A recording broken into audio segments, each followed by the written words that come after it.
Hi, Hello, I'm Julian. and I'm Tom. We are Team Binge, and we are back to talk about the Lowdown. This is episode 3. This one was called Dinosaur Memories. Tom, you know why it's called Dinosaur Memories, and you could not wait to tell us why it was called Dinosaur Memories. So I'm going to give you the next 10 minutes to break it all down, sir. Go ahead. This is a fantastic question. Is it like maybe one of the books that was stolen later in the episode? Like Not unless it's I don't get alcoholic this. dinosaur memories. All those books were like the alcoholics. Are those real books? I can't imagine reading a series that's just about a family that drinks. Hits home too hard. It's like a biography or an autobiography or one of those. We could have named this podcast "Alcoholics." That's fair. That's fair. Instead, we called it Team Binge because we binge shows, Tom, 1 week at a time. 1 week at a time. All right. So the main mysteries we've got going on is really essentially whether or not Dale suicide or murder, and we continue with Lee as he's trying to figure that out. This episode jumps into reminding us, like, hey, don't forget that Alan's a bad guy, and he's, like, who is the main bad guy? Probably, or at least the main henchman. So we have to start with him cleaning a gun. I wish every episode showed us proper gun cleaning. It would be pretty helpful. What he was doing at a rail yard, which I would argue is one of the most menacing of places to clean a gun. Tom, over under like 50% of your life spent in a train rail yard. Would it be probably over, right? I know you love a rail yard. I mean, I love a rail yard, but unfortunately, we don't have quite as many rails here in Arizona. But yeah, I it's think they're a in bummer. more places than you think. You just have to look for them. I bet there's one behind your house that you've never realized. Tom, what'd you think of this episode? I thought it was good. It was certainly different, I think, than the first two. I'm getting a sense that we might like have a bunch of different side quests and adventures with Sure. Lee, where he's just going to meet different people and then talk his way out of it, which I think could be a lot of fun and get a lot of like little guest appearances. But I still feel like the main cast and supporting cast for like Lee is fantastic. Like I love the back and forth we got with him and his daughter and Frances. I think that actress is doing a phenomenal job of kind of playing it multi-layered. And yeah, he's a screw up. He gets himself in trouble, but he's still like well-intentioned. And I think his daughter sees that. So I'm enjoying it thus far.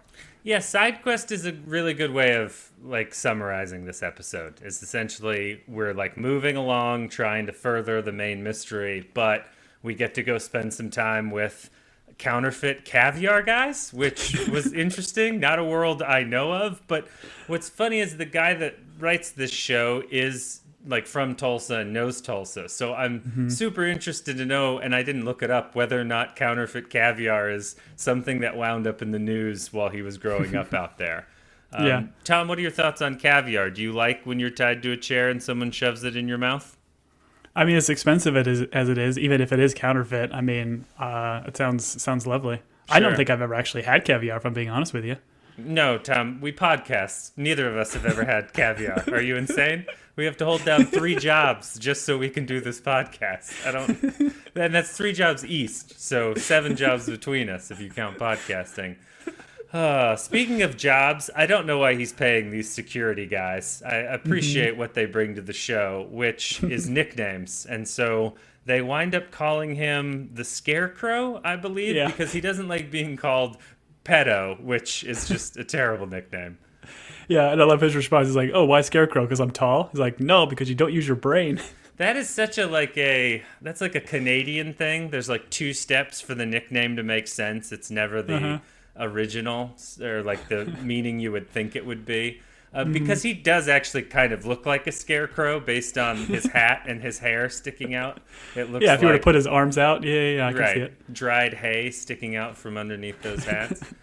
We do spend a lot of time with Lee in this episode and his daughter Frances, which to your point, I think this actress is doing a really great job. And I don't know, there's something about like a father-daughter relationship that he's truly messed up. And when the daughter has to almost be the grown-up, I think that's a fun dynamic that shows tend to latch on. Once again, I'm thinking of like Californication, very similar, kind of mature daughter and a dad who can't get his life together. So I enjoyed this. Yeah, and I like we're home shopping, you know? Yeah, exactly. Quadplex shopping, which I thought was kind of funny. But yeah, like I like I feel like in the first 2 episodes when they introduced Frances, it was almost more, okay, are they going to introduce her daughter just so she can get kidnapped and be like a means for something else? But like we're seeing that she's going to be much more heavily involved and has agency, which I love, and she's fantastic, and I love their back and forth. Did you clock again that they've got the like agent was kind of like hitting on Lee throughout this this shopping complex? Kind of, Tom. Or not shopping complex. I can't quote what she says because we're a podcast for children. But yes, no, she seems to be laying it on very thick. Which, when you look at Scarecrow, who wouldn't want to be with said Scarecrow? Yeah, I did notice that, and because she always is a little bit disappointed when he does not pick up on her. Heavy-handed flirting, I guess we'll call it, maybe. Yeah, did they have like? Do you feel like they have a history, or she just wants to date and he's not interested? I feel like there's like a one-time history. Okay. And I feel like she knows that he is not good for her, but is still sometimes flirtatious. So okay. I'm sure we'll explore it. I do want to point out, you mentioned that you liked that the daughter you felt was going to be brought into the show just to be like kidnapped. Tom, there's still plenty of time. I mean, each episode could be a different kidnapping. Lee gets kidnapped in this episode. She might next episode she might be kidnapped by people that are counterfeiting milk. You know, Ooh, it's just they're filling jugs with glue and pretending it's milk. I don't know. That's the wrong podcast. That was the smoke podcast. That's how he lit all those jugs. Fires and smoke. Spoiler alert, some things burn in the show Smoke about arsonists. I appreciate the kind of book dilemma, which we need these books because they have all the notes, which brings Ray back into our life. And I know you mentioned you enjoyed Lee and the daughter. I enjoyed Lee and Ray. I find these two. I find Ray delightful in this show. Yeah, even his introduction to this episode, where like he calls him and he's like, "I'm going to catch him in a lie" when he sees him at the swap meet later or whatever. Yeah. So good. And like his immediate like, "Oh no, I was just doing this," trying to come up with an excuse. It's fun. But we do see in this bit where he's like Lee is certainly still paranoid of Alan. Like sees the neighbor and like sees Alan's head on the neighbor. But still goes forward with buying this place. So he's still living rent-free in Lee's mind. Sure. I think like Lee gives off the sense that he's not very afraid of what's happening, or at least he gives that front up. But in like a scene like this, we see, okay, he is worried. And then there are certain times where he just breaks down and he's like, yeah, I'm terrified. But I appreciated them reminding us once again that Alan is the big bad we have to constantly be on the lookout for. Even though all of the caviar he eats and produces is legit. We get a great scene where the governor, soon to be elect or running for governor, is jogging. This reminded me of every Clinton SNL sketch from the 90s. I mean, if you're a politician, you got to like have affairs and love to jog in public. Those are the two things that I've learned. Well, not currently. I don't think the current guy's ever jogged in his life, but yeah. Well, anyways. He does say here in the next scene where he's talking to Marty and he's like, "Hey, Marty, I got a delicate job for you in exchange for being part of my security detail." But I would argue he had two guys running with him. Weren't they part of his security detail? Yeah, but Marty would then be in charge. Marty would be running in front of him. You know, he keeps the pace. Leading point. And like he determines the route and all those things. So there's a whole culture to jogging in a group, Tom. You have to coordinate your windbreakers and what length of short you're going to wear. And believe me, your short are always longer than you want them to be, you know? Fashion is trending shorter with men's shorts, Tom. That's what I've learned recently. I'm here for it. Yes. You and a pair of scissors are here for it. Just a box full of cutoffs in the attic because you're a never nude. Drink? Exactly. All right. So, as you mentioned, we have the meeting with Lee and Ray. What I did think they were going to do is when he called Ray within sight, I thought Ray was just going to own up to everything, and so Lee was going to be wrong because Lee was like, watch him be a liar. And I wanted Ray to be like, no, I'm in the, you know, I didn't get the books. I'm here at such and such place. Like, I haven't been avoiding you. That's what I wanted it to be. But instead, Ray was a liar. Yeah, I like their back and forth. As they're kind of doing the walk and talk, talking about the books and not getting them, I love how like Frances is just kind of following in the background and listening very intently in on everything. And then I think a little bit later, she like at least yells at her like, "Hey, stop listening when you're 3 feet away." I thought it was great. Like, how is that possible? Right. He says something like, "Oh, Alan was at my house," and she goes, "The guy that was at the store," and he's like, "Stop listening," because now she understands there's a threat there. Yeah.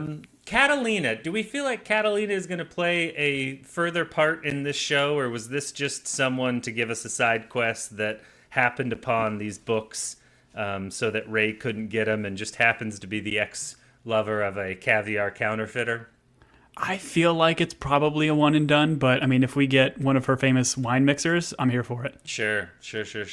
Tom, do you actually think that she is a bruja or a witch? I don't know. I was kind of confused or worried about Frances later on when she was drinking her tea. I'm like, oh, what's in that thing? Sure, probably no, lavender. Yeah, she's just. I don't know. I don't know what the back and forth or back relationship is with Ray and Catalina, but I feel like I would watch a show that just talks about that because he has a very strong opinion about her. Yeah. I don't think it's true. Yeah. No, she seemed lovely, you know? I don't, once again, I don't delve into speaking with the devil often, but she seemed like it was working out for her, which is fine. Yeah. She had a houseboat, man. Are we then... Got a houseboat. Listen, the raddest people live on houseboats. That's what TV shows have shown me. Like, I'm pretty sure Robert Downey Jr. lives on a houseboat in the Zodiac movie, which, while he's got an oxygen tank and continues to smoke, it seems like a rad place to live. That movie's great. Are we in the diner? Arrested Development. That's right. Job, well, that's the yacht, the family yacht. But sure, he treats it as a houseboat. Right. A sailor, a good man.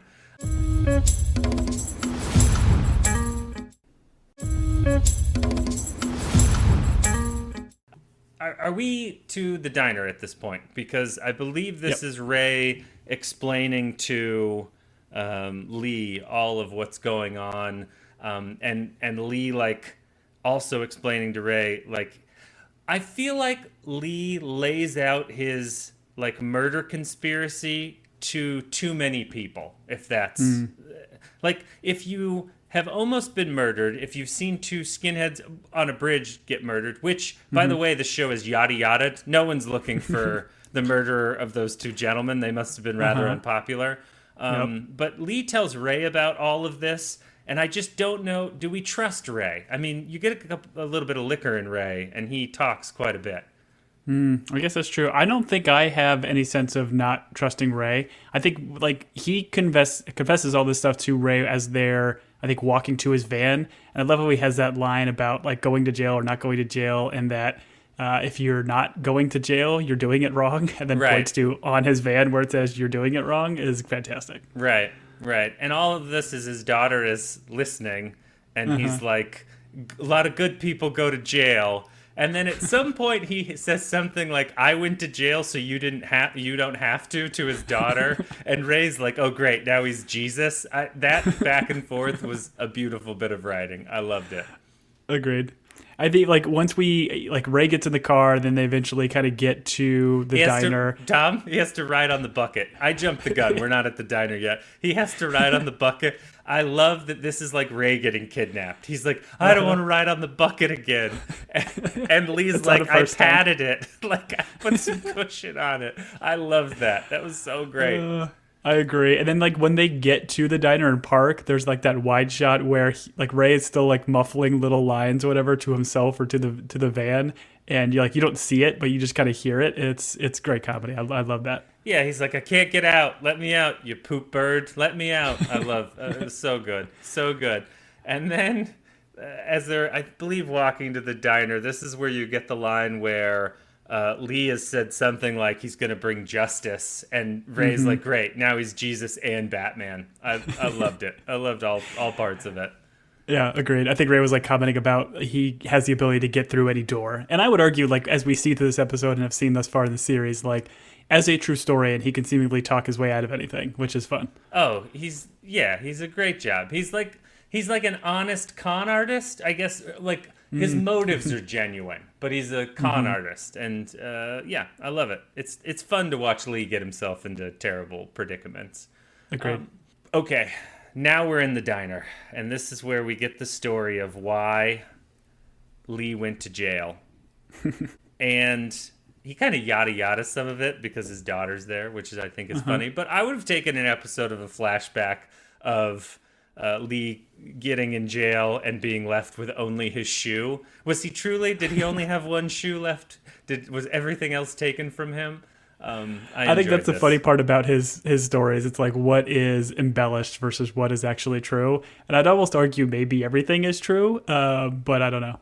Well, the caviar guy later in the episode is like, listen, I believe every word you said. There's a lot more detail in there than a normal person would have. So he's also just good at telling stories, you know? Mm-hmm. Mm-hmm. And we know, okay, so we've established the witch lives on a houseboat and she has like a poacher husband.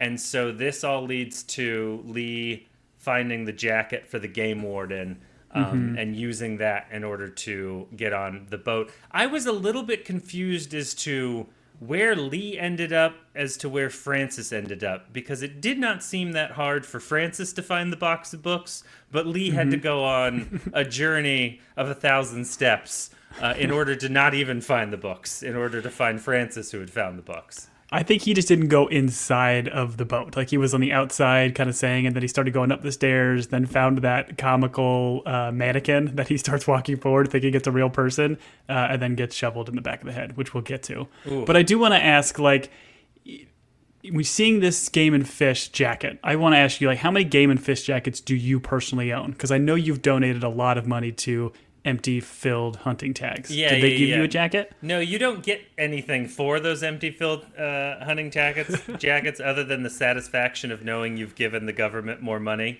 and they're using it well, I'm sure. I own 2 Game and Fish jackets on my own. I own a winter one and a summer one, obviously, because it's 120 degrees in Arizona and you can't wear a winter jacket. You have to wear a summer jacket. And I mainly use them when I roll up on a spot and someone's already in that spot. I put on the old game worn jacket. I wander over and I go, hey, you guys can't be here. And then those hunters leave and then I take over the spot. I would recommend having a fake game warden jacket for anyone that hunts. And please don't at me at teambingepodcast@gmail.com. And government, please don't come after me. This is a joke. This is a podcast for kids. We don't even make any money. That's why we both have 3 jobs. Anyways, so did that answer your question, Tom? I'm assuming yes, you own several. 2. You own 1 for each season, 4. Oh, I own none. I go camp with you when you go hunting. So that's true. I don't have any. That's true. Tom. I'm really the big winner. Tom has too big a heart to hurt an animal, but coincidentally enough, his favorite food is veal, which is like baby cow. So it doesn't make a whole lot of sense, but. Let's move on, Tom. You can Please. Tom at teambingepodcast@gmail.com/lovesveal. That's his. That specifically goes to his inbox. Little veal lover is my gamer tag. Little veal lover. So people know your priorities, obviously. Man, the government's definitely coming after you, little veal lover. All right, let's move on. All right, so we have a quick cutscene with Betty Jo, who is still, I don't know, faking those upset. margs. Yeah, she loves margs. Her daughter Pearl is there. Pearl obviously cannot stand her mother, and she doesn't want middle-of-the-day margs.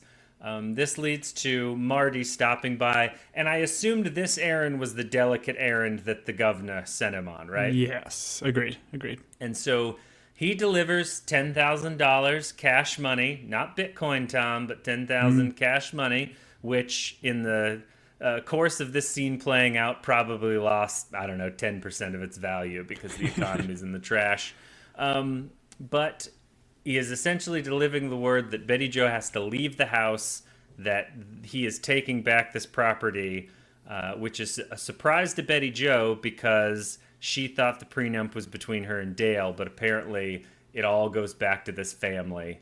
And so I think at the end of our last pod, I was like, oh, I bet Donald's a good dude. He's just like mixed up with some bad people.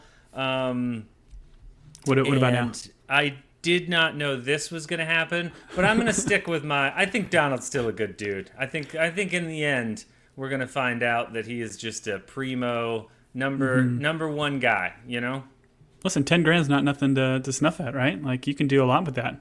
It's now worth $7,000, Tom, based on the value of the dollar. She could probably buy a quadplex. In Tulsa, maybe. Yeah. I like that. No shots at Tulsa. I like that Marty quotes Hamilton during the read the room, man. This is not where you're Hamilton or Hamlet. Oh, probably a little bit of Hamilton. Actually, the Hamilton stuff was like the dollar value in the economy because he was our first, I think, head of the Treasury. He's on the $10,000 bill, right? I don't know, Tom. Now I'm real confused. How great would it have been if that envelope just been one $10,000 bill instead of the stack of cash she throws on the ground? I guess, are we just getting from this scene that the guy is a bit heartless and he's a terrible human being? Is that what all of this is supposed to be from? Yeah, I think so. And like just showing the continued strife between her and Betty Jo. Like, I felt it was kind of weird that Marty would be quoting Hamlet to her in this moment, thinking that this would like ease her pain in some form, but eventually leads to him getting slapped in the face, I think. Sure. He should have sang Hamilton at her. That's what he should have. I still have needed not to read seen The Porch that, a little by the better. way. Yeah, read The Porch. I agree. Good point.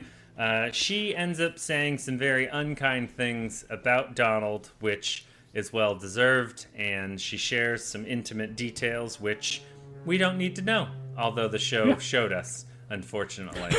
The crying, I forgot about it. I almost forgot about it. Thanks for bringing it back up. You're welcome. Now every time I see someone crying, I'm just going to assume that it's... Never mind. That's weird. All right. Let's go back to Lee visiting the houseboat, dressed as Fish and Wildlife. I was confused. He keeps coming up to these boxes that say books, but they're filled with these little tin cans of caviar. And part of me was like, oh, I bet they don't explain that. Nope, they definitely explain it after he gets a shovel to the head.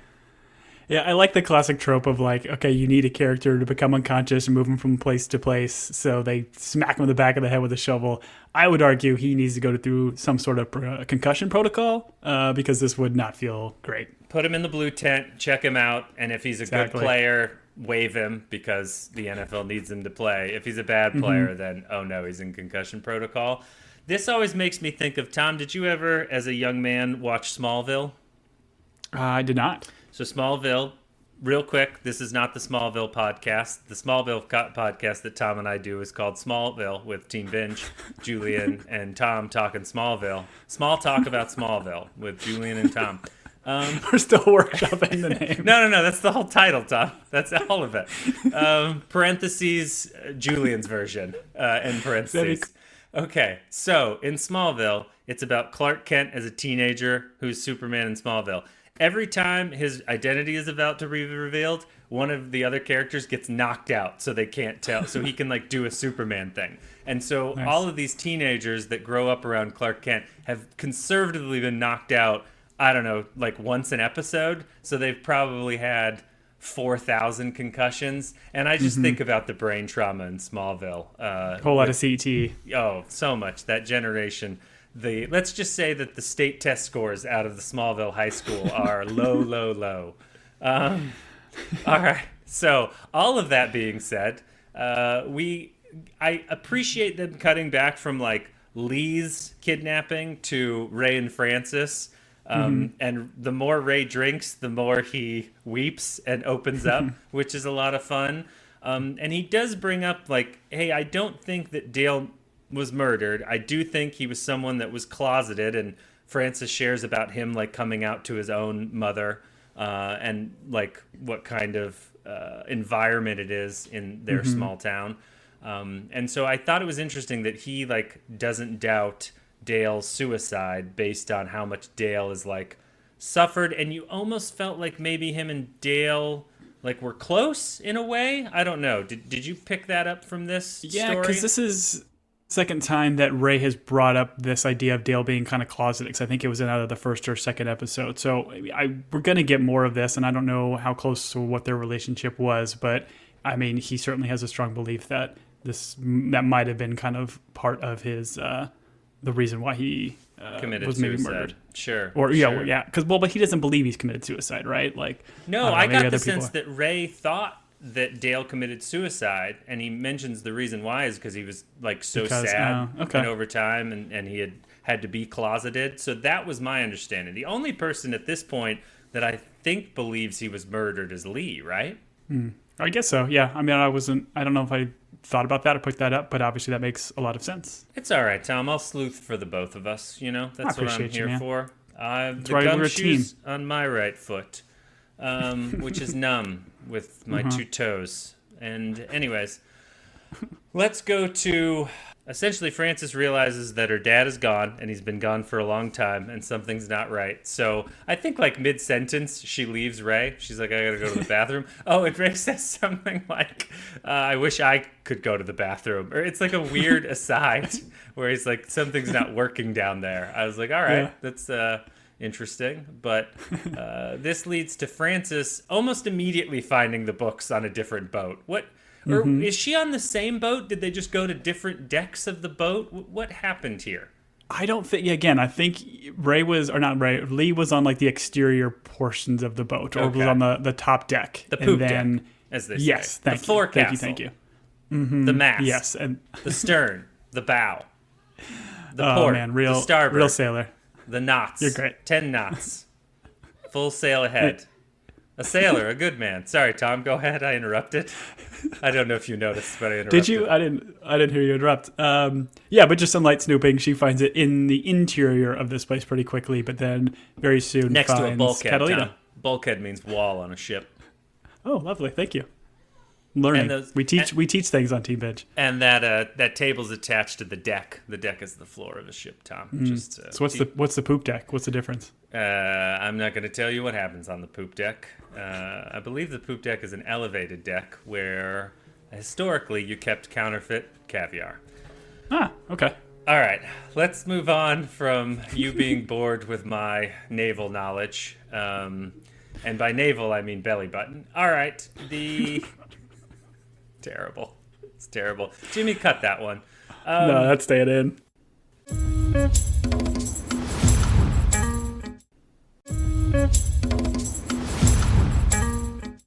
We then meet the Bruja, Catalina, who honestly seems lovely. I appreciate Frances pulling a little bit of like some Lee here, where she's quickly trying to like come up with lies and talk her way out of it.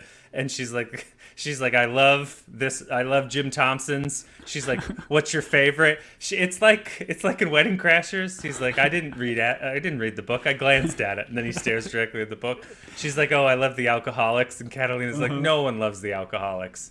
And then she comes clean, and she's like, she's for my dad, and we have some bonding between two people that clearly have not the greatest of dads. And I appreciated all this. Once again, we're on a side quest, but it's a side quest that's detailed and fraught with terror. I honestly was more worried about Frances than I was Lee. Like, if they killed Lee off, I would be fine. He kind of deserves it for venturing into counterfeit caviar territory, but I don't want anything bad to happen to Frances. That's where I'm at. Yeah, I like this exchange back and forth, and then like even as they, I think, end this scene, Catalina's like, "I like you," like just the way she was kind of like lying and covering for her dad or whatever. It was good. Sure, Tom. How are you lying? Are you a good liar when faced with it? Oh, I don't think so. I feel like with our friend group, we've played card games where you have to lie and pretend to be somebody you're not, and I am always bad at that. I don't think I have a tell per se. I think I'm just a terrible liar. Sure. I like to, if someone asks me a question that I'm planning on lying, I ask them to repeat the question at least 4 times, which is a pretty dead giveaway that I'm trying to come up with a lie. So I am also a poor liar, especially in the moment. If it's like, if I haven't prepared for it, I am no good.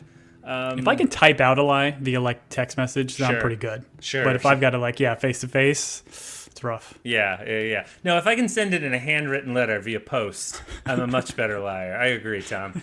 All right. So Lee is brought to this counterfeit caviar operation, which, once again, wherever this came from into the writer's brain who wrote the show, I would love to know like some background on this, but it's a very funny operation. I appreciate the bad guy being like, listen, meth will get you 30 years. Like we're not doing anything that harms anyone. We're just making counterfeit caviar. And I was like, hey, that's not a bad like crime. Yeah. It's pretty victimless. Like, Yeah. who are we hurting other than the caviar manufacturers, who I'm sure are making plenty of money on their own?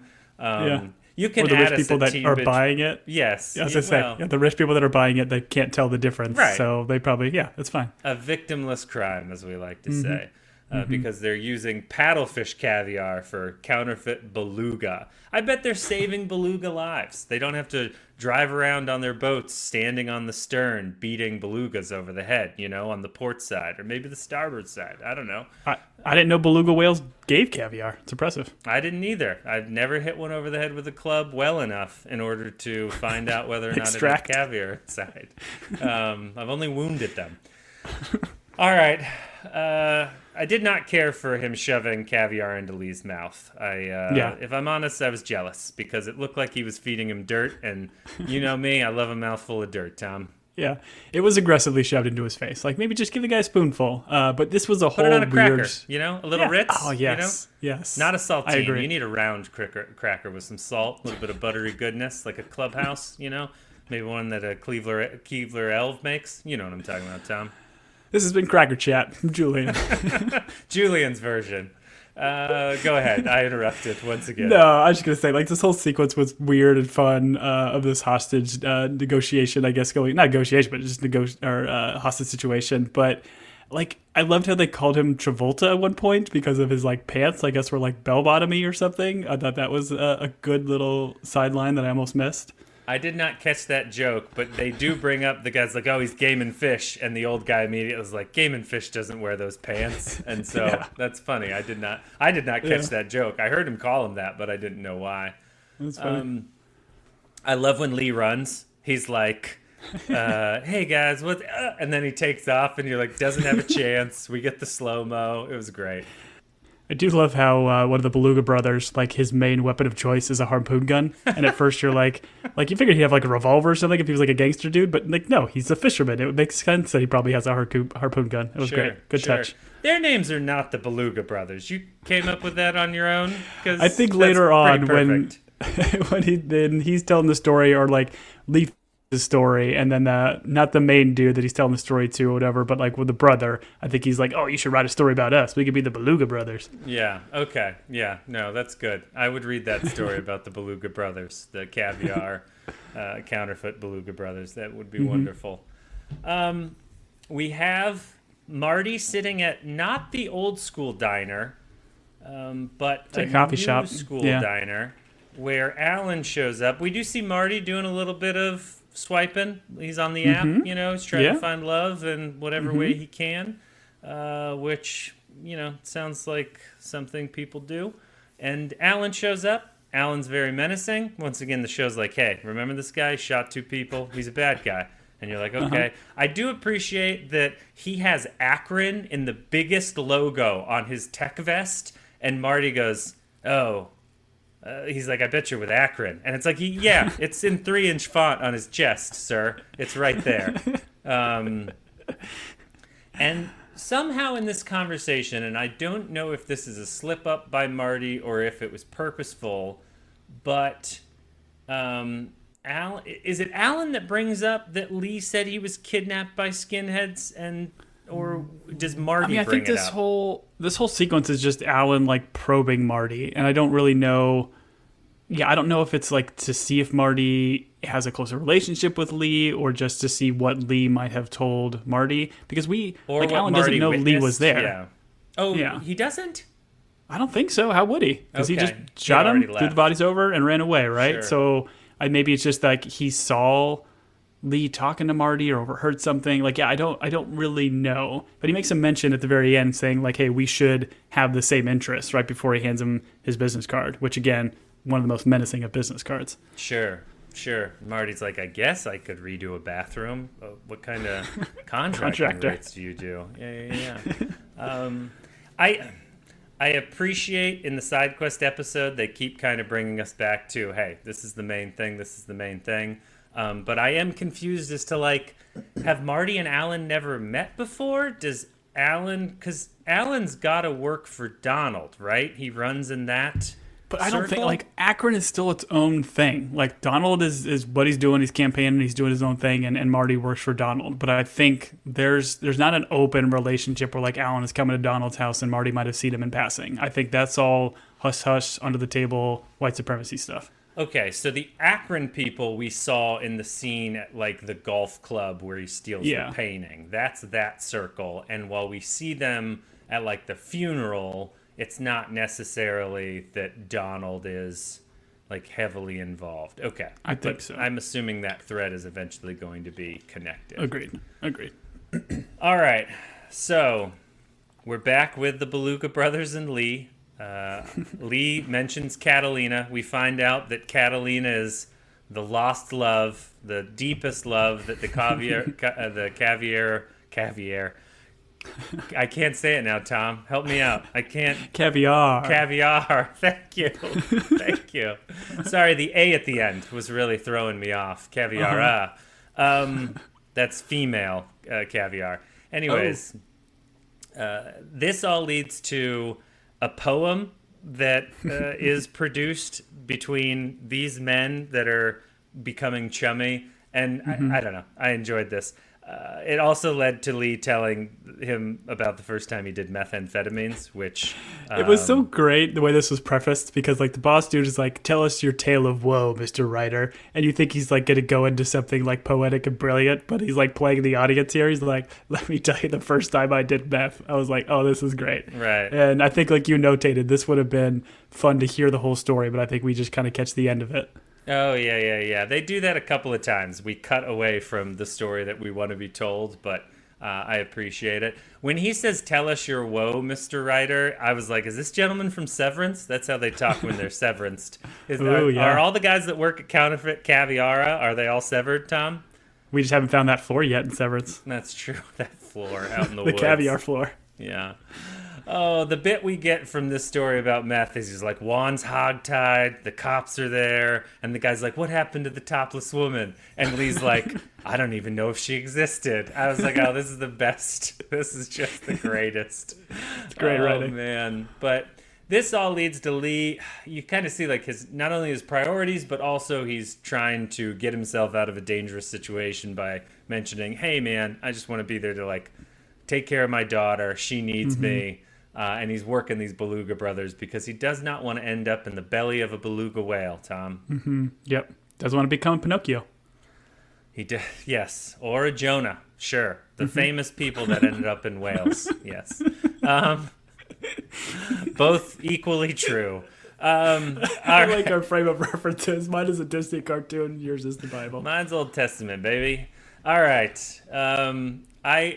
Listen, I love three grown men of rough exterior coming up with a love poem. I found this great. Beautiful.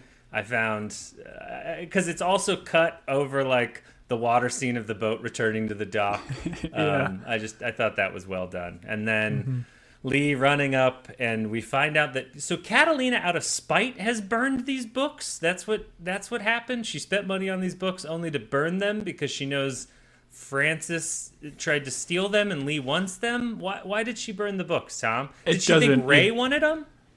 I don't know. Maybe it's some part of witch ritual that we just don't know of. But yeah, it didn't seem to make much sense. Like, somebody else wanted them.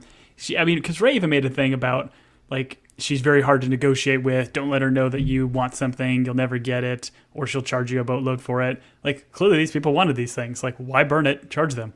And they probably would have paid. Well, we know Lee is not great with money. Sure, that's fair. Yeah, that's fair. I wonder if it's just once she saw Ray, it was just out of spite. I'm just going to burn because I know Ray's here for something. But the reveal at the end is that Francis, who you mentioned, has agency, is smart, and knows what's going on, has gotten all of the notes. Tom, how do you feel about the showism where when he starts reading the note, Dale appears? What are your thoughts on that? I think it's super cool. Like, it kind of, like, breaks the fourth wall. It doesn't really, like, make any sort of sense. And it was funny when Lee did it the first time, because you feel like Lee is just, like, kind of weird and out there, and he sees Dale say this. But it was cool to see both Lee and Francis like turn to Dale, like Dale was like actually there and gives this poetic line. I thought it's fun. It's a cool way to bring Dale as a character and an actor back in, even though he's deceased in the show. Sure. Yeah, all I could think was like, oh, I guess that actor wanted to get paid for being in a show that he's not really in. But he's a great actor. He should be involved more. Yeah. Oh, yeah, no, he is great. And he is, in this moment says of his brother Donald that he's in league with the devils and that he'll use the family name and it'll burn with fires of greed. I don't know, Tom. At this point, I was in so much pain I couldn't write word for word what he wrote. But it was incredible. Yeah, essentially, Donald's a bad guy in Dale's notes. Yes, agreed. And we can't gloss over the line where like Ray walks out of the bar hammered, and he has that line saying like, "You never know you're drunk until you stand up." That's truer fair. Words have never been said. Yeah. Ray's right on. I like Ray's like, I don't know why you kept giving me drinks, and Francis like, you kept asking for them. I don't know. More Ray, more Lee, more Francis. The three of them running around is great. I'll be interested to know if the formula of the show is kind of side quest, like leading to the end mystery. I'm for it. I enjoyed this episode. I laughed quite a few times, and Ethan Hawke is doing a great job. I listened to an interview him and the writer did on like a panel, and it was, I guess they worked together on Reservation Dogs, and then that's what led to this project. And Ethan Hawke was just like, I read this character and I wanted to play him. Like I got him, I understood it, and it is a lot of fun to watch him like play this just like out of his mind kind of role. And so it's fun too because he goes over the top at times, like very aggressively, like when he got out of the trunk and was like a complete madman. But then he's got other times where he's like soft and sweet and kind with his daughter and with other people. It's a fun dynamic. And it's worth calling out, too. We had a listener reach out, Tron Solo, via Spotify, just left us a comment, kind of talking about some of the backstory and how, like, I guess this character is based off of somebody that I guess recently passed away, Leroy Chapman. So, from what Tron Solo told us, Lee Raybon is based on a real person named Leroy Chapman who passed away 10 years ago. He was like an active writer exposing corruption.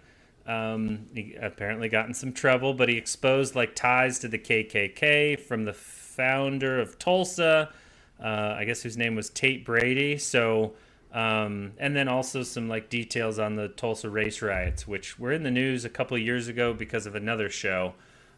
So interesting. Yeah, we appreciate you reaching out and giving us that info. I did not know that Lee Raybon I didn't know this guy was based on a real character. So it's fascinating. Yeah, for sure. And again, we have a Tulsa-based listener, so look at us. Well, until this episode, we don't know if he's going to stick around, but we appreciated you listening to that one, my guy. Yeah, cheers. Cheers, thanks. All right. Well, Tom, with that, if people want to reach out to us, you can hit us up in the comments on Spotify. You can reach us at teambingepodcast@gmail.com. If you had time, we would appreciate if you'd rate and review us on Apple or Spotify. It helps us out. Once again, at some point, Tom and I would like to reduce our jobs to 2.5 in this pod. Once again, 2.5 each. I'd like to go part-time on my modeling job that is so difficult. Tom, what did I miss? Please follow us on the socials at Team Binge and at Team Binge Podcast. We're on kind of all the major ones. If you are enjoying this, again, leave us a review. If you leave us a review on Apple Podcasts, it really helps us get other people to see it and kind of pop up on searches, so we'd appreciate it. And if you leave us a review, we might read one on the show, which I will do right now. We had a review recently from Texas Pod Lover saying, fun addition to the shows. I would watch a terrible show just so I could listen to these guys talk about it afterwards. They are genuinely funny, and I love hearing Tom snicker at Julian because I'm doing the same. Thank you for making me enjoy the shows even more. So, listen, Texas Pod Lover can't be wrong. So, leave us a review. Thank you again for the review. We appreciate second you. Listener from Tulsa, Tom. How incredible is that? From Tulsa, Could it be the same guy? Right? Maybe. Oh, it might be the same guy. All right. Well, we're going to get emails about that one. We appreciate you listening. For Team Binge, I have been Julian. And I have been Tom. Till next week, everybody.